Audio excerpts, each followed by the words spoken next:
পাকিস্তান কি বাংলাদেশের সমর্থনে টি-20 বিশ্বকাপ থেকে নাম প্রত্যাহার করে নিচ্ছে কিনা? বাংলাদেশের তো টি-20 বিশ্বকাপ শেষ, আমাদের তো সেই সম্ভাবনার জায়গাটা পুরোপুরি শেষ হয়ে গেছে, আমাদের বদলে স্কটল্যান্ডকে নিয়ে নিয়েছে। এখন লাফালাফি যত কিছু পাকিস্তানকে ঘিরে। পাকিস্তান এই টি-20 বিশ্বকাপে ধরেন ফাইনালে গিয়ে তারা খেললোই না, তাতেও যে বাংলাদেশের লাভ আছে বিষয়টা কিন্তু তা নয়। কিন্তু স্টিল আমাদের এই দাবিটা যে যৌক্তিক, সেইটা অনেকের কাছে আরো অনেক জাস্টিফাইড হয়ে দেখা দিতে পারে, সেই জন্যই এই আলোচনার জায়গাটা রয়েছে। আমি অনেকগুলো আলোচনা এই নিয়ে করেছি এবং সেইখানটাতে আমার সবসময় মনে হয়েছে পাকিস্তান ওয়ার্ল্ড কাপ খেলবে, পাকিস্তান টি-20 বিশ্বকাপ বর্জনের ঘোষণা পর্যন্ত দিতে পারে, কিন্তু ফাইনালে গিয়ে তারা ওয়ার্ল্ড কাপ খেলবে বলে আমার কাছে মনে হয়।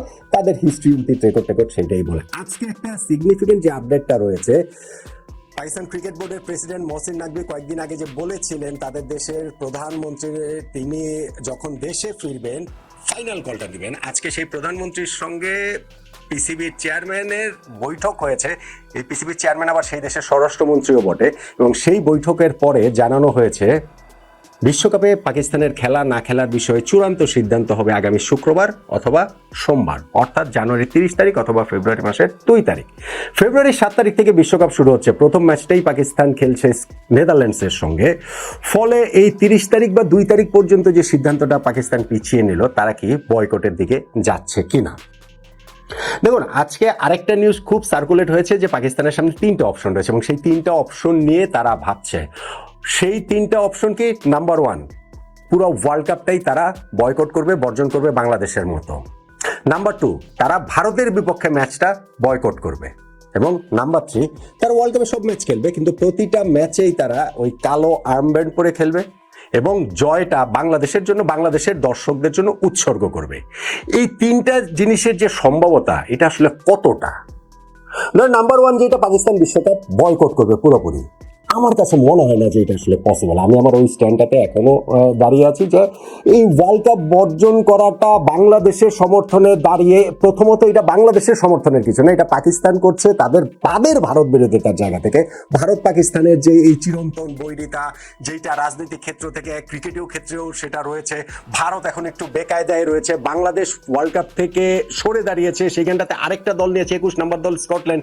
এখন 22 নম্বর দলও যদি নিতে হয় পাকিস্তান সরে দাঁড়ালে, এইটাতে ভারত বিচলিত, এটা কোনো ডাউট নেই। আপনি যতই আইসিসি টুর্নামেন্ট আমরা বলি, আলটিমেটলি গিয়ে এখানটা তো ভারতের সেটাই সবচেয়ে বেশি। সো এই যে ভারত একটু বেকায়দা রয়েছে, সেই সুযোগটা পাকিস্তান নিচ্ছে বলেই আমার ধারণা।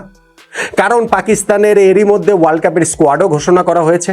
পাকিস্তান এই যে ওই দিন বলেছিল যে তাদের প্রধানমন্ত্রী দেশে ফেরার পর সিদ্ধান্ত নেবে, আমি তখনই বলেছিলাম প্রধানমন্ত্রী তার মঙ্গল গ্রহে নাই।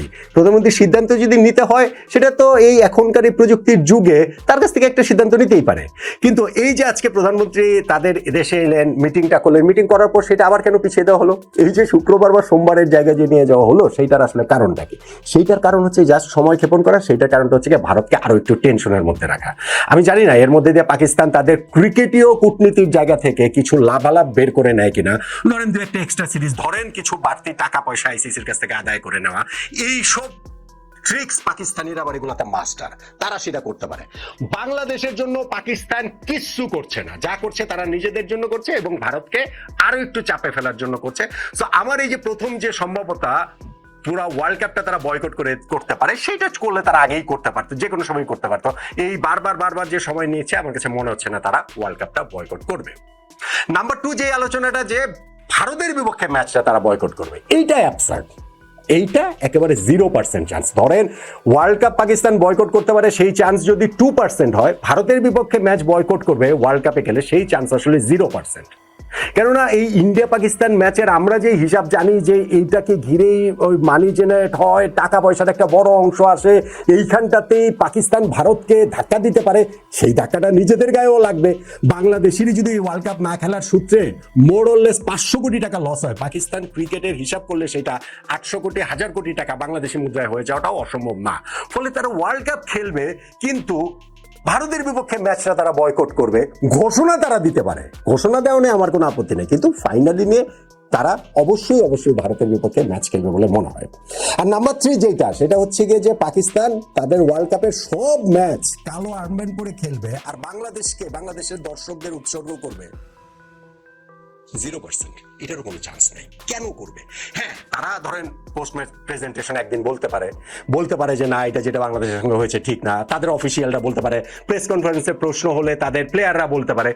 কিন্তু ভাই, পাকিস্তান একটা দেশ হিসেবে ওয়ার্ল্ড কাপ খেলতে যাচ্ছে এবং তারা ওয়ার্ল্ড কাপ জয়ই তো তাদের টার্গেট, রাইট? তারা এখানে প্রতিটা ম্যাচ খেলছে এবং প্রতিটা ম্যাচ শেষে বলছে যে এই জয় আমরা বাংলাদেশকে উৎসর্গ করলাম, এই জয় আমরা বাংলাদেশের দর্শকদের উৎসর্গ করলাম, এবং সেইটা ভেবে আমরা মানে পুলক বোধ করছি যে বা পাকিস্তান আমাদেরকে জয় উৎসর্গ করবে। এইটারও ভাই কোনো রকম কোনো চান্স আছে বলে আমার কাছে মনে হয় না। ফলে পাকিস্তান এই জিনিসগুলোকে এখন আমার কাছে মনে হয় যে জাস্ট শুধুমাত্র ভারতকে কিছুটা চাপে রাখা T20 ওয়ার্ল্ড কাপের আগ পর্যন্ত। এবং অতীতের অবস্থাও যদি আমরা দেখি, ইন্ডিয়া পাকিস্তান এই দুই দেশের মধ্যে যেরকম পরিস্থিতি থাকে, যুদ্ধাবস্থা, ধরেন সেই যে কাশ্মীর অ্যাটাকের পরও এই দুই দেশ এশিয়া কাপে কিন্তু খেলেছে এবং সেই খেলার জায়গাটায় হ্যান্ডশেক করে নাই, ঝামেলা হয়েছে। পরের ম্যাচটাতে পাকিস্তান টিম হোটেল থেকে বের হয় নাই, 1 ঘন্টা পরে এসে খেলেছে। বাংলাদেশের পাশে দাঁড়িয়ে পাকিস্তান এই কাজটা করতে পারতো শুধু তখনই যখন এইটার একটা দীর্ঘমেয়াদী এফেক্ট থাকতো যে না, আমরা এখন আইসিসিতে যে ভারতের আধিপত্য, সেই আধিপত্য থেকে ভেঙে বেরিয়ে এসে পাকিস্তান, বাংলাদেশ, ধরেন সঙ্গে অস্ট্রেলিয়া, ধরেন সঙ্গে নিউজিল্যান্ড, ধরেন আরো এই জিম্বাবুয়ে ছোটখাটো কয়েকটা দেশ নিলে আমরা এটা চ্যালেঞ্জ জানালাম। পাকিস্তান সেটা পারছে না, পাকিস্তান সেটা পারবে না। এই আইসিসির ভোটাভুটিতেই তো বাংলাদেশের ফরে ভোট পড়েছে মাত্র একটা পাকিস্তানের, বাকি 14টা ভোটই বিপক্ষে পড়েছে। পাকিস্তান এটা কেন করবে? বাংলাদেশের প্রতি তাদের কোন মমত্ববোধের জায়গাটা থেকে, ক্রিকেটেও মমত্ববোধে আমি বলছি, কেন তারা করবে? ফলে আমার কাছে মনে হচ্ছে যে এই পুরো জিনিসটা যা শুধু সময় ক্ষেপণ করা হচ্ছে, যা শুধু নাটক করা হচ্ছে। পাকিস্তান এখানটাতে অবশ্যই তাদের ক্রিকেটেও কিছু লাভালাভের হিসাবটা করছে। আলটিমেটলি গিয়ে পাকিস্তান এই T20 বিশ্বকাপ খেলবে বলেই আমার আন্ডারস্ট্যান্ডিং। এবং আজকে তাদের এই পিসিবি চেয়ারম্যানের সঙ্গে পাকিস্তানের প্রাইম মিনিস্টারের মিটিংয়ের পর যখন তারা সিদ্ধান্তটা শুক্রবার বা সোমবার পর্যন্ত ঝুলিয়ে রেখেছে, তখন আমার কাছে মনে হচ্ছে যে এই ঝুলিয়ে রাখাটাই হচ্ছে কি তাদের উদ্দেশ্য, ভারতকে কনস্ট্যান্ট একটা চাপে রাখাটাই পাকিস্তানের উদ্দেশ্য। বাংলাদেশের পাশে দাঁড়ানো তাদের উদ্দেশ্য বিদেহ কোনো জায়গাতেই আসলে আছে বলে আমার মনে হয় না।